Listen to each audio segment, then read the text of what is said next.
It is an early Sunday morning and Lake Starbuck is very calm. It is time to take a tour with a Tesla Model S to one of the most beautiful roads in the world, the Stilfser Joch. From Lake Starbuck to the Stilfser Joch, it's about 200 kilometers. Even though the Tesla Model S is a long-range car, you have to charge up for this tour. First we will charge up at the Whisky headquarters and later we will again charge at St. Anton Supercharger. The Tesla Model S is very tempting on the German Autobahn as it accelerates really fast and you can overtake just in a matter of seconds.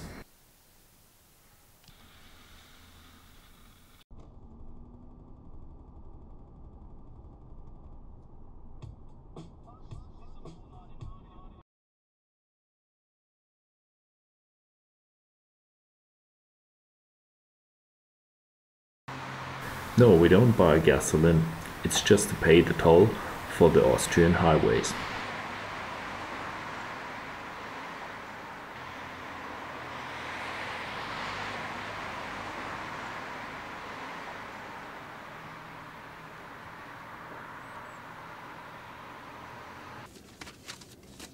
Just before Imst we took a break and had a look at the energy consumption of the car. We already drove about 100 kilometers and had a lot of height difference in between. It only took 19.9 kilowatt hours. This is just 1/4 of the battery and we still have a lot of range left. And here in Torrance the weather is also clearing up. The sun is rising behind the mountains and it is becoming a very wonderful day.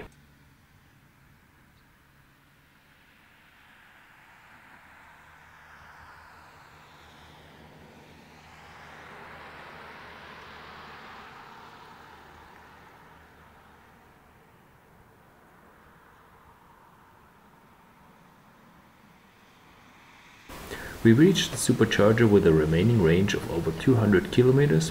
The charging is really simple. You just open the port, plug in the plug, and the charging starts. There is no billing. The charge is included in the car's price. You can charge with up to 100 kilowatt, and this means you can charge with 600 kilometers per hour. If the battery becomes fuller, the charging current has to drop, and now we are charging at 82 kilowatts. It is time to take a walk and let the car charge itself.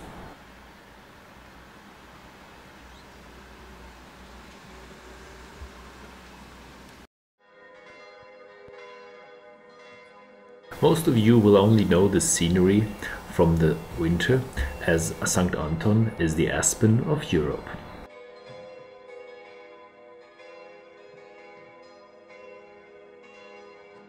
Now we set the destination to the foot of the Stilfser Joch. It's about 100 kilometers.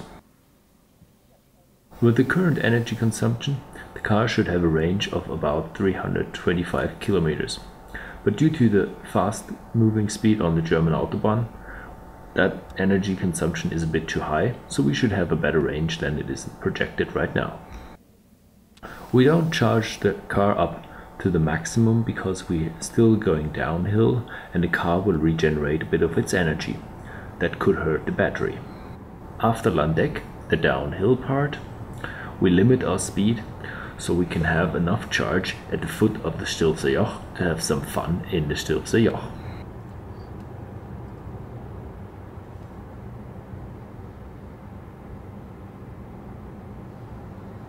And now we met up with our second car to have some footage from outside the Tesla. It's convertible, so we can take nice shots around the car.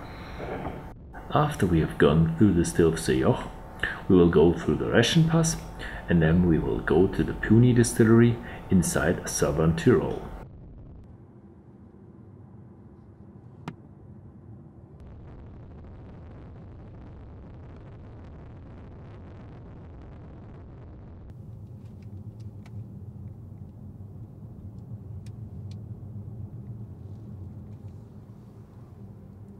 The monastery of the Benedictine monks shows that we have reached the Finchgau, and soon we will be at the high valley where the Stilfser Joch starts.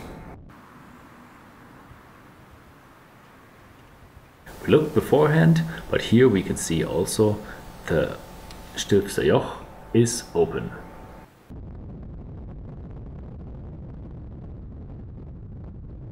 Now we change the driver.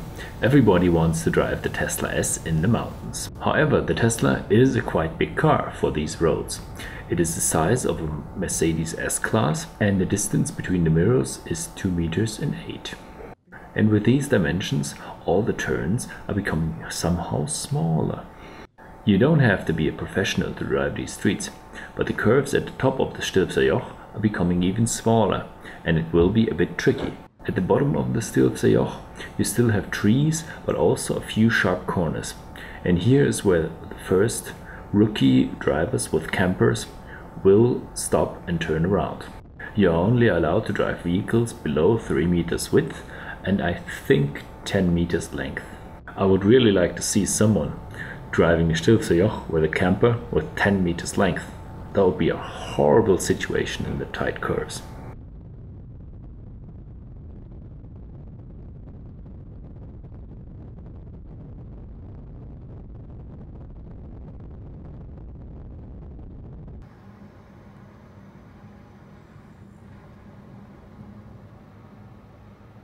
With these steep rises and declines, the projected range is not a trustworthy companion. When you drive through the mountains, switch to average and a long distance. That way you get a good estimate of how far you will get.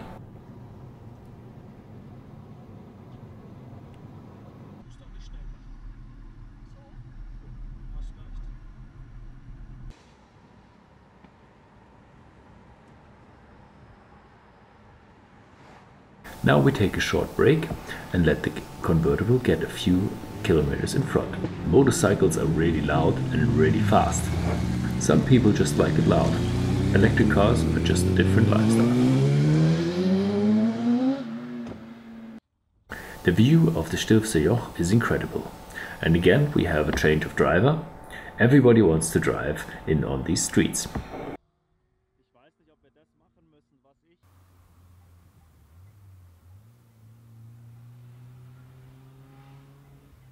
It is an incredible feeling to go uphill with the electric power of almost 400 horsepower.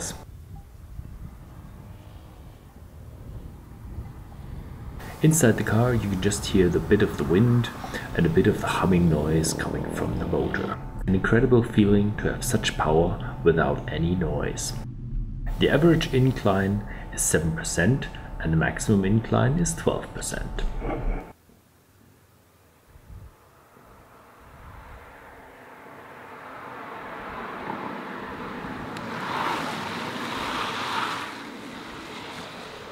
From the outside, yes, you do have noises, the occasional squeaking of a tire.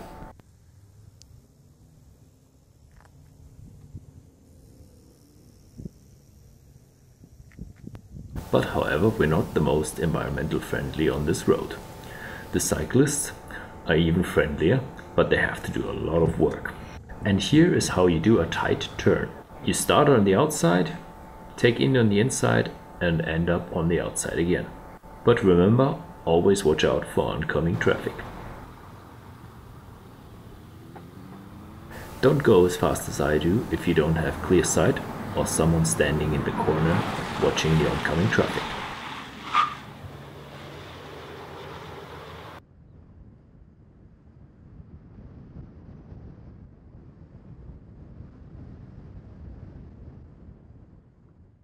Not very many cars on the road. But that will change a bit later when we see a lot of supercars with Ferraris and Aston Martins going up and down the Stilfser Joch. However, the Stilfser Joch is very high, over 2,700 meters, and the air is becoming thinner. This means cars with combustion engines are in a disadvantage.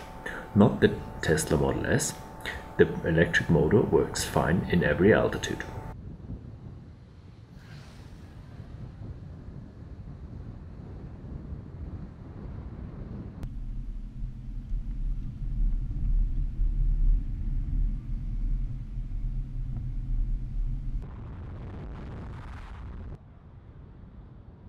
Yes, the Stilfser Joch is really fun.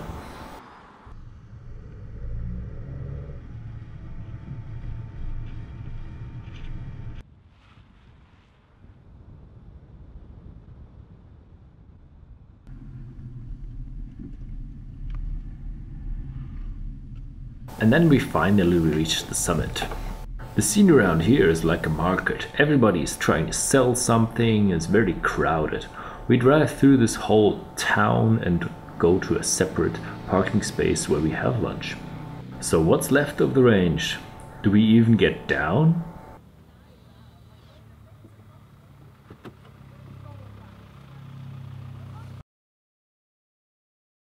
Hey Jeremy, you can have a great time with an electric supercar on the world's greatest driving road. You don't need a combustion engine for that.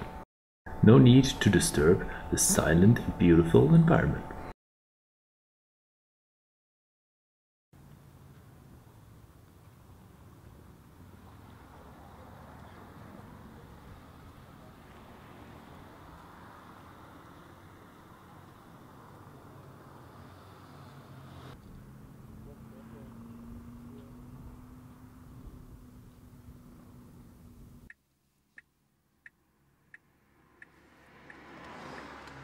Here you see the huge energy consumption that has been the Stilfser Joch. We have an average energy consumption of 600 kilowatt hours per kilometer. After a short break, we went further on to the Untitled Pass down to southern Tyrol. So, und hier ist nun die Fahrt für jeden normalen Supersportler zu Ende. Hier beginnt der unbefestigte Untitled Pass. Und Supersportler haben keine Luftfederung, die man hochstellen kann. And here is the end of the road for the normal supercar. But the Tesla Model S has an air suspension, and we just crank it up and have no problems with the tough road ahead.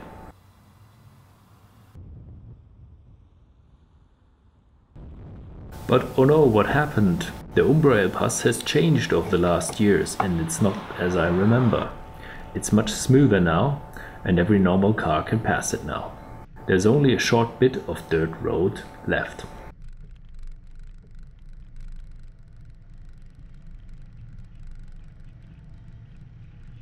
When you see the braking lights flashing, it doesn't mean I'm braking. It's just the recuperation is so strong that the deceleration is too high, so the cars have to be warned I'm decelerating.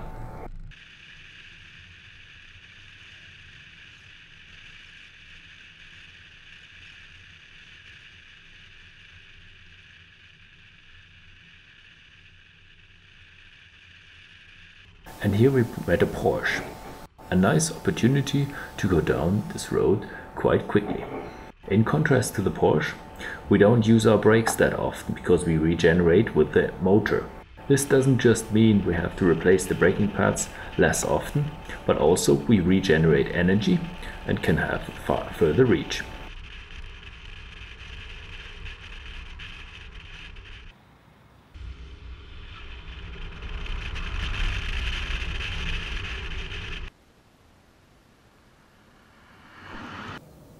And now after the Umbre, we regained some energy and the battery is now still half full.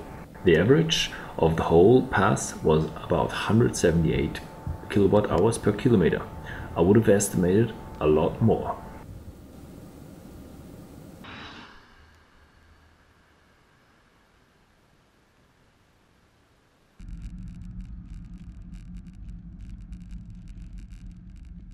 And now we drive through the town and we are looking for the first whiskey distillery of Italy, the Pune Distillery. Now you can see the annotation where we have a full tour through the distillery. For those of you who are watching with mobile phones, I'll put a link in the description. Thank you for watching, and if you have friends interested in this, then share it on Facebook.